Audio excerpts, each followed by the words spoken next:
우리는 현재적 하나님 나라에 지금 살고 있죠. 조금 전에 그 찬양에서 찬양을 불렀듯이 우리 몸은 이 땅에서 밟고 살지만 우리는 이미 하나님 나라를 누리고 살고 있습니다. 정말 그렇게 하나님 누리를 살고 있습니까? 누리고 살고 있습니까? 자, 우리가 어디에 살고 있는지를 잘 생각해야 돼요. 이 세상에 살고 있어서 이 세상에 푹 빠져버리면 하나님 나라가 어디가 있는지 전혀 알 수 없고, 그리고 예배 드릴 때나 말씀을 읽을 때나 기도할 때나 하나님 나라가 있다라고 생각하는 경우도 있어요. 근데 우리는 예전에 하나님 나라는 죽어서 가는 나라라고, 그 하나님 나라가 천국인데 죽어서 가는 곳이라고만 그렇게 생각을 했어요. 그렇게 배워왔고. 그런데 아직도 그렇게 알고 계시는 분들이 많이 있습니다. 또 하나님은 저 하늘에 계시기 때문에 내가 열심히 기도하고 말씀을 읽고 최선을 다해야 하나님께서 그것을 들으시고 나를 사랑하시고 긍휼히 여기셔서 기도 응답을 하실 거라고 생각하는 분들이 지금도 많이 있습니다. 그것은 내가 누군지 새로운 피조물로 거듭난 나의 정체성을 모르기 때문에 그렇게 생각하고 사는 것입니다. 그러나 우리 하누리 가족은 그동안 하나님 나라의 삶이 무엇인지 배우고 그 삶을 조금씩 누려가고 계실 것이라고 생각을 합니다. 자, 예수님께서는 이렇게 말씀을 하셨습니다. 마가복음 1장 15절을 보면 이르시되 때가 찼고 하나님의 나라가 가까이 왔으니 회개하고 복음을 믿으라 하시더라. 그리고 누가복음 4장 43절에서는 예수께서 이르시되 내가 다른 동네들에서도 하나님의 나라 복음을 전하여야 하리니 내가 이 일을 위해 보내심을 받았노라 하시고 이렇게 말씀하고 계십니다. 예수님은 분명히 하나님 나라 복음을 전하여야 하리니 어떤 복음이라고요? 하나님 나라 복음이라고 하셨어요. 그리고 내가 이 일을 위해 보내심을 받았다라고 말씀하고 있습니다. 하나님의 복음을 위하여 예수님께서는 이 땅으로 보내심을 받은 것입니다. 그렇다면 예수님께서 말씀하신 복음은 과연 무엇일까요? 말씀에서 확인한 것처럼 예수님은 하나님 나라 복음을 전하기 위해서 보내심을 받았다고 말씀하십니다. 그 하나님 나라 복음이 무엇일까요? 복음을 알기 전에 하나님 나라에 대해서 먼저 알기 원합니다. 오랫동안 하나님 나라, 즉 천국은 죽어서 가는 곳이라고 알고 있었기 때문에 현재 우리가 하나님 나라에 살고 있다고 하면 하나님 나라가 어디지? 눈에 보이지도 않는데? 그래서 의아해합니다. 우리가 이 땅에 살고 있는데 하나님 나라가 어디가 있어? 이렇게 느끼시는 분들이 꽤 있습니다. 이 복음에 대해서 하나님 나라에 대해서는 그동안 수없이 2025년에 말씀을 많이 드렸어요. 같은 말이라고 생각하지 마시고 이 복음을 내가 말할 수 있어야 됩니다. 내 심중에 풀어지고 내가 체험하고 또 말할 수 있어야 됩니다. 그래서 다시 복음을 말씀드리는 거예요. 여러분, 하나님 나라는 어떤 장소의 개념이 결코 아닙니다. 하나님 나라를 히브리어로는 말쿠트 야훼, 야훼는 하나님이시죠. 말쿠트는 나라예요. 말쿠트 샤마임 이렇게 말할 수 있습니다. 자, 그 의미는 뭐냐면 히브리어에서는 나라를 뜻하는 말쿠트는 눈에 보이는 영토가 아니라 왕의 다스림, 통치권을 의미하는 거예요. 예. 그래서 이스라엘 백성에게는 하나님 나라는 장소의 개념이 아니고 하나님이 지금 다스리신다라는 고백이에요. 하나님이 통치하시고 현재 다스리신다라고 생각을 하는 거예요. 그리고 헬라어로는 바실레이아, 투테오, 자, 바실레이가 나라죠. 왕권, 통치, 지배 이런 뜻이에요. 그리고 예수님이 선포하신 하나님 나라가 가까이 왔다라는 말은 바실레이아 왕이 행차하여 그분의 영향력이 미치기 시작했다 이런 뜻이에요. 영어에서도 킹덤 오브 갓, 킹덤 오브 헤븐이잖아요. 다 통치의 개념입니다. 마태복음에서는 유대인들의 관습에 따라서 하나님 나라는 단어 대신에 바실레이아 톤 우라논이라고 해서 하늘나라 천국이라는 표현을 같이 혼용해서 썼어요. 왜냐하면 수신자가 유대인이기 때문에 그래요. 유대인에는 그런 관심이 있으니까. 그런데 나머지 복음서에서는 다 하나님 나라로 표기가 되어 있습니다. 그럼 하나님 나라의 복음이 과연 무엇일까요? 바로 하나님의 통치가 이루어졌다는 복된 소식입니다. 창세기를 한번 보십시오. 우리가 에덴 동산에 하나님이 아담과 하와를 만들어서 그곳에 두었죠. 에덴 동산은 완전한 하나님 나라의 모형이었어요. 그곳에는 아담과 하와 안에는 하나님의 생명, 왕이 내주하셨고, 그리고 에덴 동산 안에는 하나님, 왕이 거주하셨어요. 함께 있었어요. 그래서 아무런 결핍도 아픔도 부족함도 없이 그렇게 하나님과 거닐고 하나님을 나타내며 살았었어요. 그런데 타락한 천사, 이 마귀가 뱀을 통해서 아담과 하와를 유혹했죠. 그 유혹에 빠져서 죄를 범함으로 인해서 하나님의 생명이 떠나게 되고 죄와 함께 있을 수 없으니 떠나게 되면서 이제는 그 통치권이 누구한테 넘어갔어요? 마귀에게 넘어갔었어요.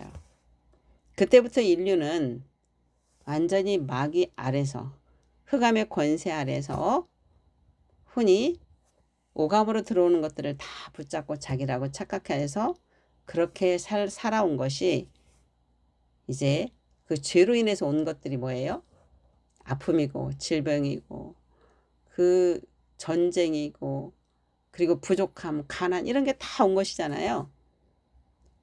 이렇게 하면서 하나님의 경륜, 하나님의 창조 목적은 이 땅에 하나님 나라를 완성하는 것인데 그 하나님 나라가 잠시 멈춘 듯 했어요. 하나님의 경륜이 잠시 왜곡되고 지연이 된 상태였죠. 그러나 하나님은 그걸 절대 포기하지 않으셨어요. 하나님의 계획을 포기하지 않으셨어요. 그래서 마침내 때가 되었을 때 아까 마가복음에 읽었죠. 때가 되었을 때 예수님을 이 땅에 보내시고 우리를 떠났던 하나님의 생명이 다시 우리 안에 오시면서 통치권을 회복하게 된 거죠. 하나님의 자녀를 회복하고 통치권을 회복하게 된 거예요. 그리고 예수님과 우리가 연합하여 하나가 되어서 이 땅에 하나님 나라를 확장하고 그리고 완성되어질 나라를 향해서 가고 있는 중입니다. 빼앗겼던 통치권을 예수 그리스도께서 오셔서 사망 권세를 무너뜨리고 흑암의 권세 아래서 신음하고 있는 하나님의 백성들, 하나님의 자녀들을 회복시키신 것입니다. 얼마나 감사해요. 만약에 예수님이 하나님께서 우리를 회복시키지 않았다면 우리는 여전히 흑암의 권세 아래에서 그렇게 마귀에 끌려서 다니면서 힘들어하고 고통스러워하고 살았을 거예요. 그곳에서 구원해 주신 우리 주님 얼마나 감사하고 감사한지 날마다 찬양을 올려드려도 부족함이 없겠죠. 죄로 인해 떠났던 하나님의 생명이 다시 우리 안에 임하심으로 우리 안에 내주하신 왕국이 이루어졌습니다. 그래서 우리를 왕 같은 제사장으로 당신의 자녀들을 통해 통치하고 다스리며 이 땅에 하나님 나라를 확장하기 위해서 그러셨습니다. 하나님의 생명이 왔기 때문에 우리는 자녀의 권세를 회복했고 왕 같은 제사장으로 부르셔서 통치하고 다스리라고 환경의 피해자가 아니라 환경을 다스리는 자로 다시 회복시켜 주신 것이죠. 하나님의 의로 부르셨고 하나님의 상속자로 부르셨습니다. 두 번째는 복음에는 의가 나타납니다. 하나님 나라 복음에는 의가 나타난다고 분명히 말씀하고 있어요. 로마서 1장 17절에 복음에는 하나님의 의가 나타나서 믿음으로 믿음에 이르게 하나니 기록된 바 오직 의는 믿음으로 말미암아 살리라 함과 같으니라. 하나님의 의가 나타났어요. 그 생명이 우리 안에 있어요. 그분이 의예요. 그분이 우리를 통해 나타나고 그분이 우리에게 믿음에 이르게 하시는 거예요. 우리 안에 계시는 그 예수님이 믿음이시고 예수님이 능력이시고 예수님이 기름 부으심이고 예수님이 사랑이십니다. 그분 때문에 우리가 거룩한 것입니다. 우리한테 있는 게 아니에요, 결코. 예. 그분이 우리의 믿음을 성장시키시는 거고. 그래서 오직 의인은 믿음으로 말미암아 살리라. 내 믿음이 아니고 그리스도 안에 있는 믿음, 그분의 믿음입니다. 여러분은 복음을 받기 위해 어떤 노력을 하셨나요? 착한 일, 선한 일을 많이 하셨나요? 저는 아무것도 안 했어요. 우리 아무것도 안 하고 그냥 예수님 믿는다고 고백했을 뿐인데 우리가 구원을 받는 그 은혜를 지금 누리고 있잖아요. 그 은혜는 하나님의 선물입니다. 복음의 은혜는. 그저 주신 거예요. 은혜라는 뜻이 뭐죠?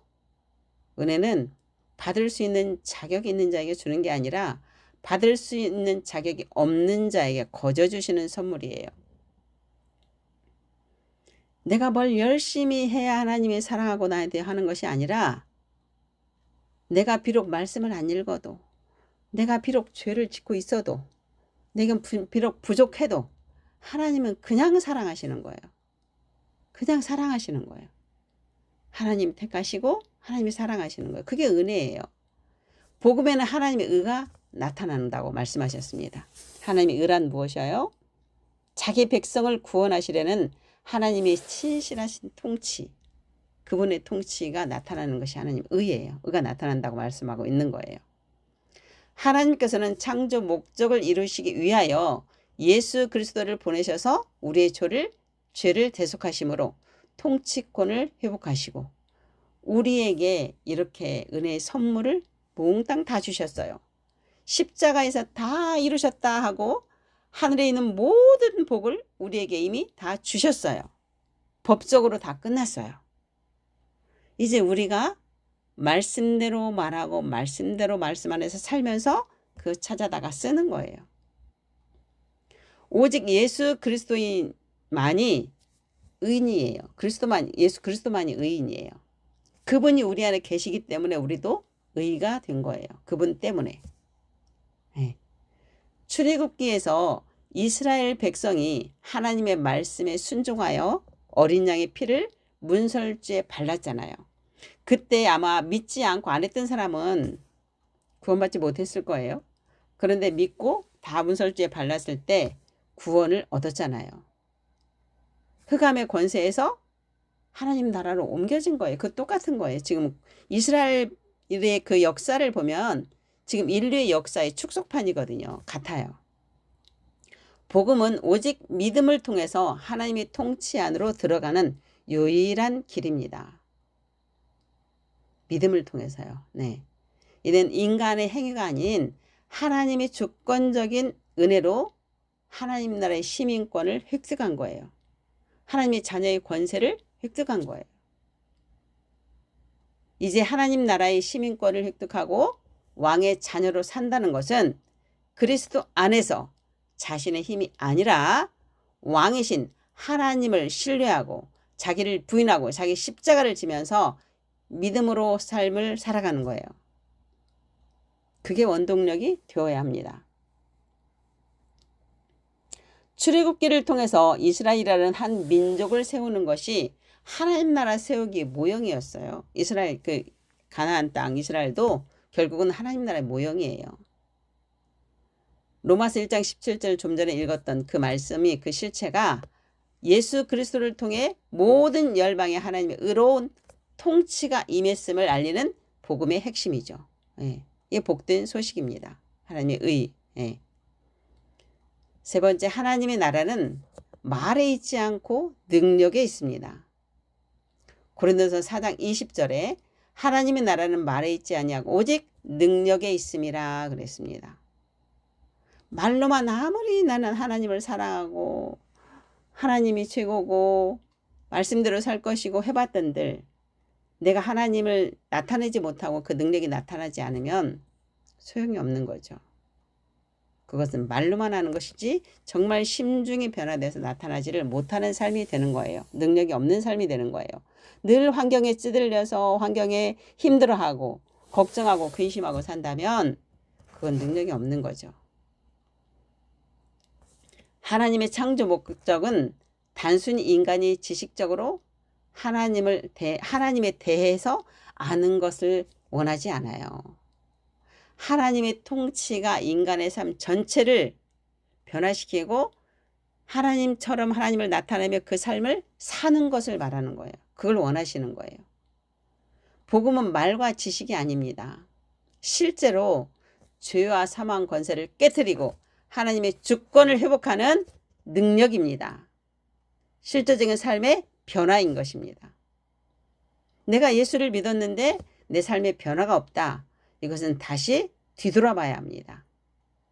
능력은 단순히 기적이나 이적 표적만을 의미하는 것이 아닙니다. 죄의 욕구를 이기고 하나님의 뜻에 순종하는 힘입니다. 선택할 수 있는 힘입니다. 자기를 부인하고 자기 십자가를 질 수 있는 힘입니다. 변화를 시키는 힘입니다. 하나님 나라의 법인 말씀이 우리 삶의 실제가 되는 것입니다. 하나님의 형상대로 하나님을 나타내는 삶의 변화인 것입니다. 이게 복음의 능력이에요. 그렇게 살다 보면 당연히 이적과 기적도 따라오겠죠. 그죠? 성령의 역사를 통해서 사람을 거듭나게 하고 하나님 나라의 백성으로 빚어가는 실질적인 힘이 되는 것입니다. 복음의 능력은 창조주 하나님이 지금 내 삶을 실제로 다스리고 계시는가라는 질문에 대답을 할 수 있어야 합니다. 하나님 나라의 복음을 소유한 자는 유창한 말씀, 줄줄줄 암송해서 말씀을 막 하고 신학적인 지식을 통해서 말씀을 말하는 것보다 그 말씀이 내 삶을 변화시키고 이웃을 사랑하게 만드는 구체적인 능력으로 증명되어야 합니다. 내 삶은 예전이나 지금이나 똑같으면서 내가 말씀만 줄줄 한다고 해서 그 사람의 믿음이 있는 것이 결코 아니고 하나님 나라를 누리는 삶이 아니라는 거죠. 네 번째는 하나님 나라의 복음은 우리를 새롭게 성장시키십니다. 첫째는 외적 팽창과 확장의 능력이 있습니다. 외적으로 성장하는 거 보이는 거죠. 자, 하나님 나라는 그 시작은 미약하지만 온 세상에 가득하게 될 만큼 강력하게 성장을 하고 있죠. 마태복음 13장 31에서 32절을 보면 또 비유를 들어 이르시되 천국은 마치 사람이 자기 밭에 갖다 심은 겨자씨 한 알 같으니 이는 모든 씨보다 작은 것이로되 자란 후에는 풀보다 커서 나무가 되매 공중의 새들이 와서 그 가지에 깃들이느니라 그랬어요. 이 겨자씨 한 알은 쌀알톨보다 작아요. 예. 그 반절만 할까요? 그 작은 씨가 심었는데 이건 풀과거든요. 나무가 아니에요. 그런데 나무가 됐다라는 거예요. 그렇게 확장되었다. 그래서 새들이 와서 쉴 만큼 엄청난 확장. 이게 하나님 나라가 지금 비유한 거예요. 아브라함 한 사람을 통해서 하나님께서는 광야의 이스라엘이라는 그 씨앗을 심고 그래서 인류에 어마어마한 복음이 전해지게 했잖아요. 누구죠? 바울 한 사람을 통해서 그렇게 핍박 속에서 복음을 전했는데 유럽에 다 복음이 전해졌잖아요. 그죠? 복음은 핍박이 있으면 있을수록 더 확장이 되는 게 특징이에요. 그곳에서 시작된 하나님 나라의 경륜이 결국 열방을 품는 거대한 나무로 확장되어 가고 있다는 것을 지금 말씀하고 있는 거예요. 결국은 완성된 하나님 나라가 이루어지겠죠. 반드시 이루어집니다. 두 번째는 내적 변화예요. 내적 변화의 능력입니다. 하나님 나라는 보이지 않는 곳에서 시작하여서 전체를 변화시키는 내면적 성장을 이루게 됩니다.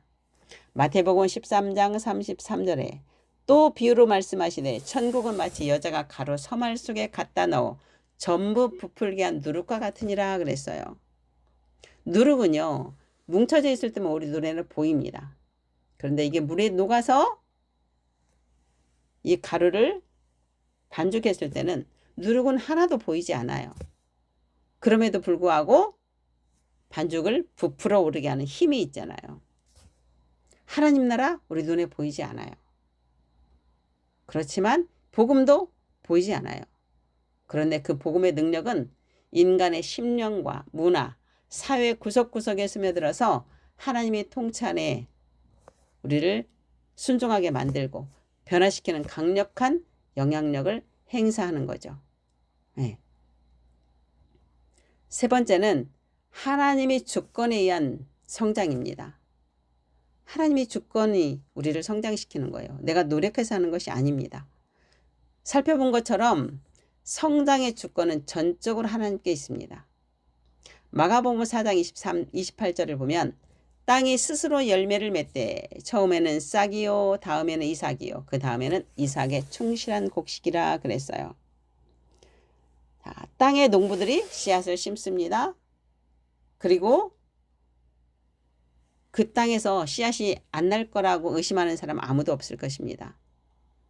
우리도 말씀을 심었다면 그 말씀이 반드시 일할 것이라는 것을 확신을 가지고 있어야 돼요. 농부들은 땅에 씨를 심고 반드시 날 거라는 확신을 갖고 있잖아요. 기다리잖아요. 근데 그 땅에서 어떤 일이 벌어지는지는 아무도 몰라요. 그런데 때가 되면 그 땅에서 올라오게 돼 있어요. 싹이 올라오고 이삭이 커지고 열매를 맺게 되는 것처럼 우리도 말씀에 복음을 계속 우리에게 심는다면 우리 심중에 심어놓으면 언젠가 성장을 하게 되는 거죠. 세상 것을 심으면 세상 것이 성장하겠죠. 그죠? 마귀의 것이 성장하는 거잖아요. 그렇지만 하나님의 말씀을 계속 심으면 그 복음의 말씀을 심으면 결국은 우리도 그 복음의 열매가 맺히는 거예요. 하나님 나라의 성장과 완성은 성경에 곳곳에 예언되어 있었습니다. 인간이 세운 세상 나라는 무너져요. 네. 결국 무너지지만 하나님의 통치는요. 점점 커지게 되죠. 온 지구상에 충만해질 거예요. 왜? 그래야 창조 목적이 완성되는 거잖아요. 하나님 나라는 구원받은 백성들이 서로 연결되어서 자라가는 공동체 성장이 있어요. 함께해요. 왜? 우리는 예수님이 머리이고 우리는 하나님의 지체이기 때문에. 그죠? 지체이기 때문에 서로 연결되어서 같이 성장하는 거예요. 에베소 2장 21절에 그의 안에서 건물마다 서로 연결하여 주 안에서 성전이 되어가고 그랬어요. 이스라엘 유대인들에게는요. 활동명사라는 게 있어요. 말씀이 하면 그 말씀이 다 활동하는 거예요. 움직이는 거예요. 활동명사예요. 그래서 건물이 서로 연결된대요. 이렇게 표현을 하고 있어요. 우리가 같은 지체이니까 서로 연결해서 같이 성장하는 거예요. 하나님의 창조 목적은 거룩한 처소가 되는 것, 즉 내주하시는 왕국과 거주하시는 왕국이 완성되는 것을 말씀하시는 거예요. 네. 구원받은 성도들이 성령 안에서 함께 지어져 감으로써 하나님이 거하실 완성된 하나님 나라를 향해서 우리는 가고 있습니다. 어디쯤 왔을까요? 시대가 지금 흐르는 시대를 분별하여서 우리가 어디쯤 가고 있는지를 알아야 돼요. 창세기 에덴 동산에서 계시록 완성된 하나님 나라의 그 사이에 우리가 있겠지만 완성된 하나님 나라 예수님이 재림에 더 가까이 와 있다는 것을 지금 세상이 돌아가는 걸 보면 알 수가 있습니다. 성경이 말하는 하나님 나라의 성장은 단순히 수의 증가가 아닙니다. 하나님의 통치권이 개인의 인격과 온 세상 만물에 실제적으로 임하는 그런 과정을 의미하는 것입니다. 한 사람 한 사람이 하나님께 통치받고 그 통치 안에서 하나님을 나타내고 있는 것이 그게 중요한 것입니다. 그게 하나님 나라의 성장입니다. 지난번에 말씀드렸던 개인의 부흥이에요. 유지해야 되잖아요. 그때만 막 좋아서 하나님을 찬양하고 울고 불고 회개하고 막 체험했는 것 그걸로 끝나면 부흥이 유지되지가 않아요. 유지된다는 것은 내 삶으로 변화되어서 하나님을 삶 속에서 예배가 완성되고 삶 속에서 하나님을 나타내는 삶이 되어야만이 그게 부흥입니다. 하나님 나라 복음에 대해서 구체적으로 지금까지 알아보았습니다. 질문하겠습니다. 여러분은 현재적 하나님 나라를 누리고 있습니까? 하나님의 사랑으로 변화되고 하나님을 나타내고 하나님의 지혜와 능력으로 충만하여 현상과 상관없이 내 현상에 있는 어떤 일과 상관없이 의와 평강과 희락으로 살고 있다면 하나님 나라에서 성령의 인도함을 받으면서 누리고 살고 있다는 증거입니다. 그렇게 살고 있습니까? 그러나 아직 다는 아니어도 부분적으로 누리고 계시기도 하고 부분적으로는 지금도 옛 생각과 감정, 그 경험 이것을 반응하며 모든 삶이 다 그럴 수는 없지만 일부는 난 너무 좋고 체험을 하는데 일부는 그렇지 않을 수도 있습니다. 그렇다 할지라도 실망하지 마십시오. 우리는 지금 완성될 하나님 나라를 향해서 전진하고 있는 그 과정에 있습니다.